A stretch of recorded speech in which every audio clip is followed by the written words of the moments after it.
সামুদ্রিক জাহাজের এমন কিছু রহস্য যা আপনাদের কাছে থেকে লুকিয়ে রাখা হয়, যা শুনে বিজ্ঞানীরাও অবাক।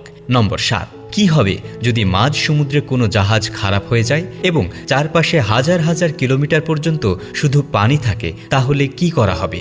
দেখুন, রাস্তায় যদি কোনো গাড়ি খারাপ হয়ে যায় তাহলে আমরা একজন মেকানিককে ডেকে আনতে পারি, কিন্তু সমুদ্রের জাহাজের জন্য কোনো মেকানিক আসে না। জাহাজের ক্রু মেম্বাররাই এটি ঠিক করে ফেলেন। আসলে জাহাজগুলো এমনভাবে ডিজাইন করা হয় যে তাদের কাছে একাধিক ব্যাকআপ সিস্টেম থাকে। যদি প্রধান ইঞ্জিন ব্যর্থ হয় তাহলে জাহাজের কাছে দ্বিতীয় ইঞ্জিন বা জেনারেটর থাকে, যা কিছু সময়ের জন্য এটি চালু রাখতে পারে। এছাড়াও সমুদ্রের টাগবোট ব্যবহার করা হয়, যা খারাপ হয়ে যাওয়া জাহাজকে তীরে নিয়ে আসে। যদি পরিস্থিতি আরও খারাপ হয় তবে ক্রু মেম্বাররা লাইফ বোটে স্থানান্তরিত হন এবং সাহায্য আসা পর্যন্ত অপেক্ষা করেন। নম্বর 6, এটাই বিশ্বের সবচেয়ে বড় জাহাজ, যার সামনে টাইটানিকও ছোট মনে হয়। আইকন OF থেসিস নামের এই জাহাজ সবচেয়ে বড় ক্রুজ শিপ। এটি এত বিশাল যে একসাথে 7,000-এরও বেশি মানুষ থাকতে ও ভ্রমণ করতে পারেন। এই জাহাজে 9,000-এরও বেশি স্টাফ মেম্বার কাজ করেন এবং এর মোট দৈর্ঘ্য 1198 ফুট, অর্থাৎ প্রায় 4টি ফুটবল খেলার মাঠের সমান। এর ওজন প্রায় 2,50,800 টন। সবচেয়ে আকর্ষণীয় বিষয় হলো এতে 10 তলা water park, 360 degree sky view park, 7টি সুইমিং পুল ও 20টি ভিন্ন ভিন্ন রেস্টুরেন্ট রয়েছে, অর্থাৎ এটি আসলে একটি ভাসমান শহরের মতো। নম্বর 5, ভাবুন তো বড় জাহাজ চালাতে কত লিটার ডিজেল লাগতে পারে? সাধারণত একটি গাড়ি চালাতে দিনে 5-10 লিটার জ্বালানি লাগে, কিন্তু বড় জাহাজ প্রতিদিন 50 থেকে 100 টন ফুয়েল ব্যবহার করে। MSC গুলশান নামের বিশাল কন্টেইনার শিপ প্রতিদিন প্রায় 2 লাখ লিটার ডিজেল পুড়িয়ে ফেলে। এই বিশাল জাহাজ একদিনে 700-800 কিলোমিটার পথ অতিক্রম করতে পারে।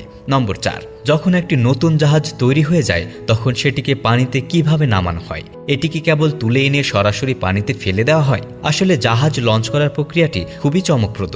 বড় বড় জাহাজকে সাইড লঞ্চিং বা স্টান লঞ্চিং পদ্ধতির মাধ্যমে পানিতে নামানো হয়। এতে জাহাজকে হয় পাশ থেকে পানিতে স্লাইড করে নামানো হয় অথবা পেছন থেকে ধাক্কা দিয়ে পানিতে ফেলা হয়। নম্বর 3, আপনি যদি কখনো কোনো জাহাজকে মনোযোগ দিয়ে দেখেন তবে দেখতে পাবেন যে এর পেছনে অনেক বড় একটি পাখা রয়েছে।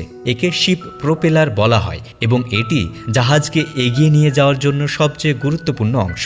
এটি সাধারণ কোনো পাখা নয়, বরং এটি 10-15 মিটার লম্বা এবং 100 টনেরও বেশি ওজন হতে পারে। এটি ইঞ্জিনের মাধ্যমে ঘোরে এবং পানিকে পেছনের দিকে ঠেলে দেয়, যার ফলে জাহাজ সামনের দিকে এগিয়ে যায়। নম্বর 2, আপনি কি কখনো ভেবেছেন যে এত বড় জাহাজের নোঙরের চেন কত ভারী হতে পারে? সাধারণত জাহাজের নোঙরের চেন এত ভারী হয় যে প্রতিটি লিঙ্ক এর ওজন 500 থেকে 1000 কেজি পর্যন্ত হতে পারে। যখন এই চেনগুলো শিপইয়ার্ডে পাঠানো হয় তখন একটি ট্রাক শুধুমাত্র 5টি চেইন লিঙ্ক বহন করতে পারে। সবচেয়ে অবাক করা ব্যাপার হলো একটি নোঙরের চেনের মোট দৈর্ঘ্য 500 থেকে 1000 মিটার পর্যন্ত হতে পারে, যা জাহাজকে গভীর সমুদ্রে স্থির রাখতে সাহায্য করে। নম্বর 1, এত ভারী জাহাজ কি করে পানিতে ভাসতে পারে? এর সহজ উত্তর হলো, যখন কোনো জাহাজ পানিতে রাখা হয় তখন এটি তার ওজনের প্রায় সমান পরিমাণ পানি সরিয়ে দেয়। এই সরানো পানি জাহাজকে ভাসতে সাহায্য করে। যদি জাহাজের ওজন সরানো পানির ওজনের চেয়ে বেশি হয়ে যায় তাহলে এটি ডুবে যেতে পারে। তাই জাহাজগুলিকে ফাঁপা বা হলো করে তৈরি করা হয়, যাতে তাদের ওজন কম হয় এবং তারা সহজেই পানিতে ভাসতে পারে। তো বন্ধুরা, এই ছিল আমাদের আজকের ভিডিওটি ভালো লাগলে অবশ্যই লাইক, কমেন্ট এবং শেয়ার করতে ভুল করবেন না।